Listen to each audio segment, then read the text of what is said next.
Salve, torcedor vascaíno! Bom dia! Mais um Faísca Tá On na área. Até que enfim um Faísca Tá On pós-vitória do Vasco. Mesmo que já foi há quase uma semana, o torcedor ainda está com alegria no rosto. Principalmente por aquilo que andou acontecendo com outro time durante a semana, que também deixou a gente com uma certa alegria. Pois bem, torcedor, hoje eu fiz um Faísca Tá On que tem tudo para ser polêmico. Esses três aí que estão na capa não são meus protegidos, tá? Só vou durante hoje o Faísca Tá On fazer aí uma explanação, o que eu penso desses jogadores para esse atual momento do Vasco. Beleza, galera? Enquanto a guitarrinha dá o recado dela, você já senta o dedo aí, deixe seu like, já compartilha esse vídeo e depois aquele comentário embaixo para a gente resenhar. Se liga aí.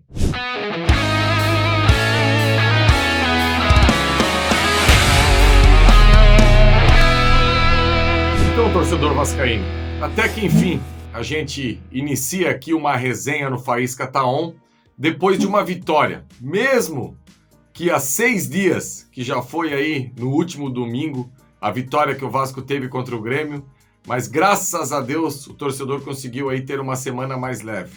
Mesmo tendo a ideia que o morro, a montanha que o Vasco tem que escalar para sair dessa condição que o Vasco se colocou, ainda é muito íngreme, muito alto.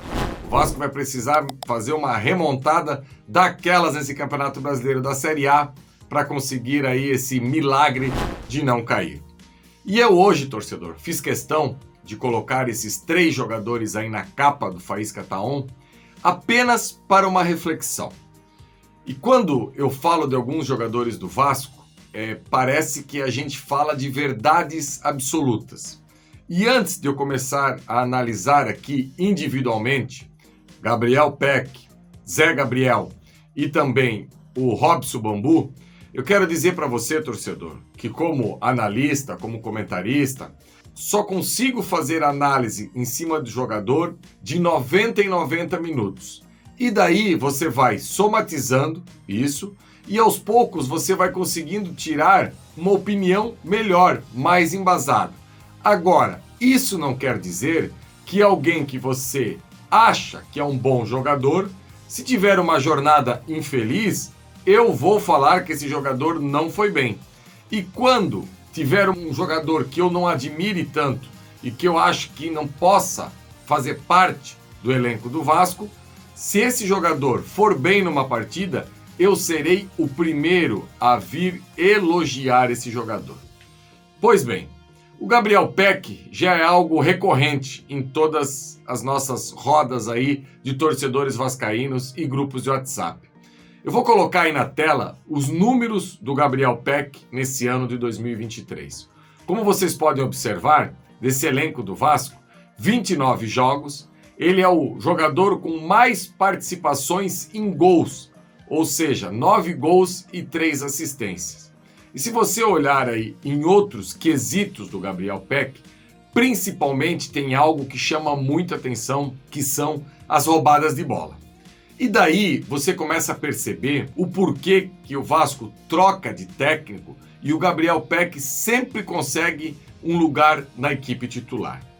Também é claro que o elenco do Vasco tem tanta dificuldade assim para achar a rede do adversário e fazer gols, a partir da hora que o Gabriel Peck, que também tem dificuldade na finalização, que também tem dificuldade quando fica cara a cara com o goleiro, é o principal jogador desse elenco nesse quesito. Agora, eu não posso, de maneira nenhuma, começar a abrir mão de um jogador igual o Gabriel Peck perante o elenco que o Vasco tem.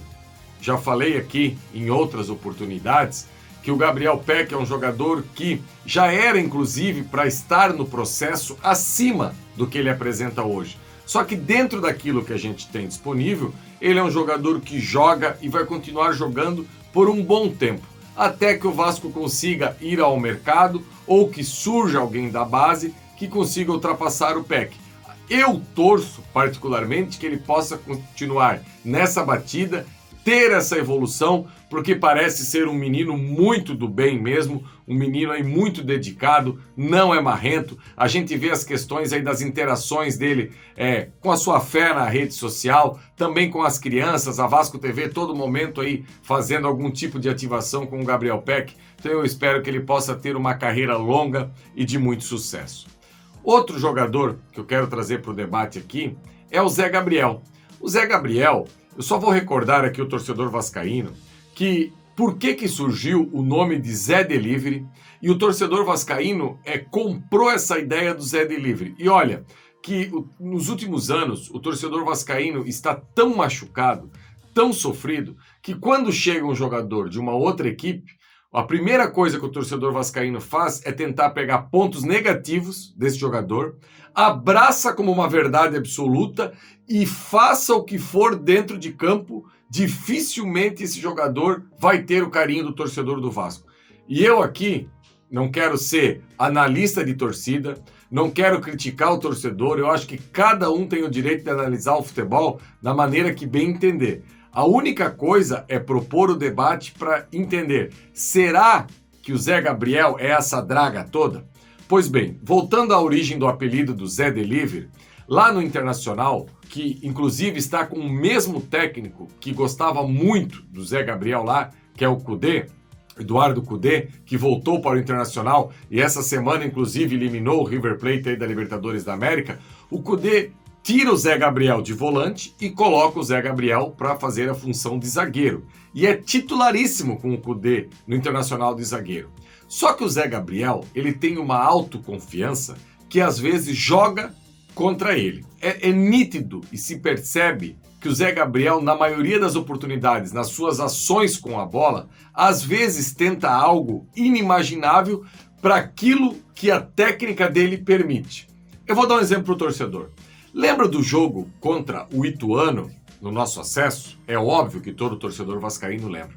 Quando ele entra, ele parece uma mistura de Xavi com Iniesta, com Toni Kroos, enfim. Ele acaba com aquele jogo. Ele pega a bola, coloca embaixo do braço e tem uma atuação de gala. Saindo, driblando, achando passes, botando a bola no chão, fazendo inversão de jogo. Ele faz realmente uma atuação que o torcedor vascaíno ninguém entendeu absolutamente nada, porque ele é um jogador que tem muita confiança. Só que eu vejo que o problema dele, e agora eu já vou entrar aqui também para comentar sobre o Robson Bambu. O Vasco que está com uma dificuldade absurda na lateral direita, que o Pumita não consegue defensivamente fazer boas jornadas. Pois bem, o técnico Ramon Dias, para fechar essa lacuna aí no jogo contra o Grêmio, até pela contusão do Pumita, resolveu colocar o Bambu ali. E a maioria do torcedor do Vasco acreditou que o Robson Bambu fez uma partida terrível. Eu não fiz essa leitura. Eu acho que ele fechou bem os espaços, pegou pela frente um dos melhores 1 contra 1 do futebol brasileiro, que é o Ferreirinha, que infelizmente tem uma série de lesões aí que acaba abreviando as suas participações em jogos do Grêmio. Inclusive o Vasco, no início do ano, teve interesse no Ferreirinha. E o Robson Bambu teve 5, 6 interceptações no jogo, também conseguiu vencer alguns duelos contra o Ferreirinha. Só que eu vejo uma semelhança muito grande entre o que acontece com o Robson Bambu e o que acontece com o Zé Gabriel. Às vezes, eles têm uma autoconfiança tão grande que eles acabam querendo fazer algo dentro de campo que a técnica não permite. Aí eles acabam se complicando sem necessidade alguma. E se tem algo que daí você pode tirar de proveitoso dessa situação, e eu vejo que o Ramon Dias admira isso, é a coragem. Porque eu vou dar um exemplo para você.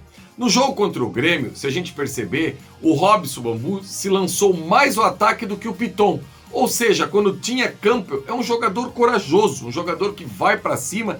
Daí se as ações vão dar certo ou vão dar errado, mas ele tem personalidade para executar. Só que às vezes a personalidade do Zé Gabriel e do Robson Bambu acabam atrapalhando o seu futebol. Vamos relembrar um pouquinho a carreira do Bambu. Ele que surge na base do Santos, muito bem. Tem aquela questão ali dos 6 meses para fazer a ativação do primeiro contrato, o Santos acaba não fazendo. Vem o Atlético Paranaense, que tem olheiros em todas as bases do Brasil espalhados aí, olhando as bases, acaba fazendo a captação.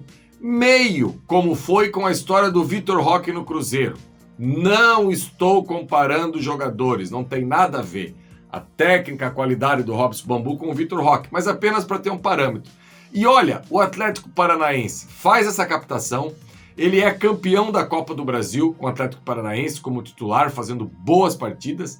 À época, é a segunda maior venda da história do Atlético Paranaense, é vendido para o futebol europeu, para o Nice. Retorna para o Corinthians, não vai bem, Bambu não fez boas jornadas com a camisa do Corinthians e vem para a equipe do Vasco.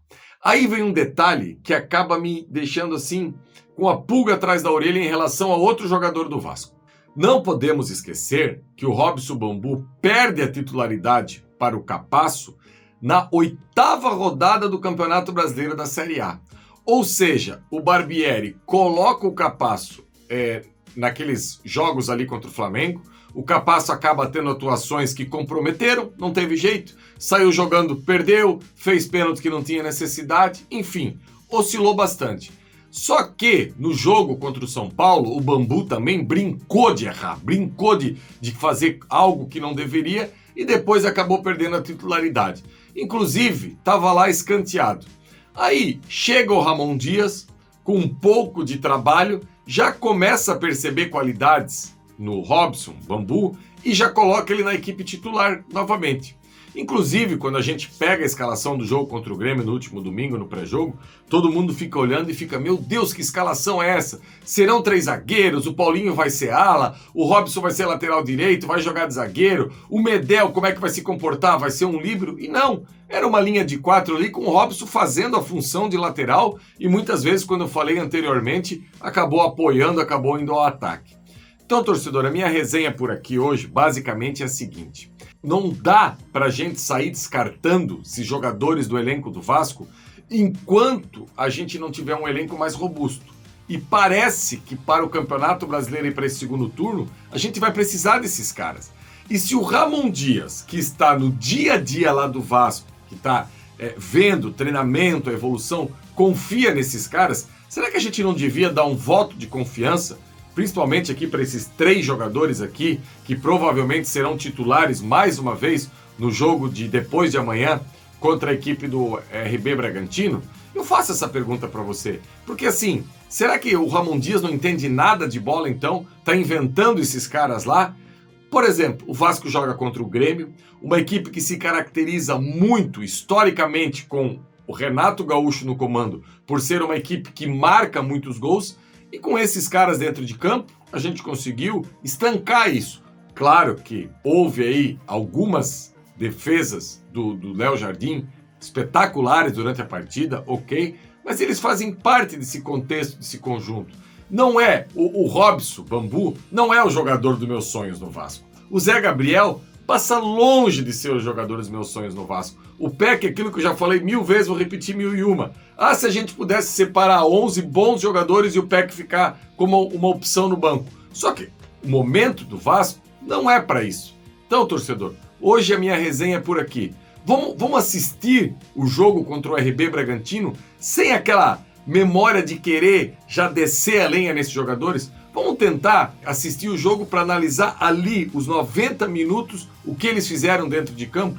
E você pode ter certeza, segunda-feira, 11 horas, acabou o jogo, aqui no pós-jogo do Atenção Vascaínos. Se um deles não for bem, eu vou ser o primeiro a vir aqui falar que esse jogador não foi bem, que não executou bem a função, que errou em alguns aspectos. Aqui não tem jogador de estimação. Eu particularmente não vejo assim. O cara vai bem, é elogiado. O cara vai mal, é criticado. O Léo Jardim, critiquei contra o Goiás, critiquei contra o Cruzeiro e na última partida eu dei 10. Agora, eu vou, porque em algum momento eu achei que o goleiro estava falhando, o Léo Jardim, eu vou começar a perseguir ele, ou para mais ou para menos. Eu acho que a gente tem que tomar esse cuidado e procurar ser justo. Não comentar com o histórico, com algo que vem para trás. O jogador começa com uma ascensão, elogia. O jogador vai mal, critica. Medel, por exemplo, chegou como volante contra o Corinthians, só correu atrás. Fez uma partida bizonha, ridícula. 7 dias depois, contra o Grêmio, pegou o Soares, colocou no bolso, tomou conta da zaga central. Então o futebol tem muito disso. A gente tem que cuidar para não cair nessas armadilhas e nessas pegadinhas de ter uma verdade absoluta sobre o jogador. Tem jogador que, óbvio, nunca vai render em alto nível.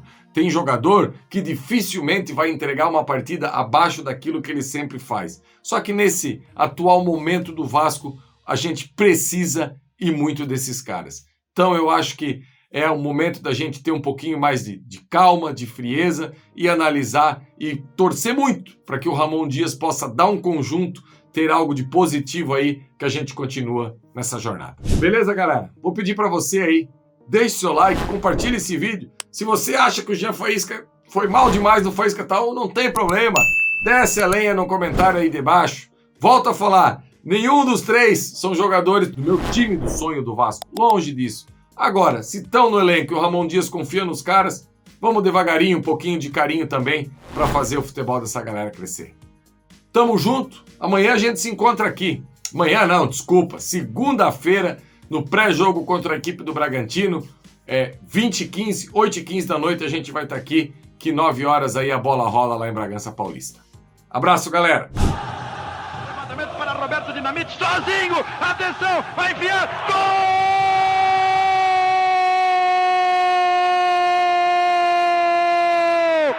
Que golaço maravilhoso do moço que mora em Caxias!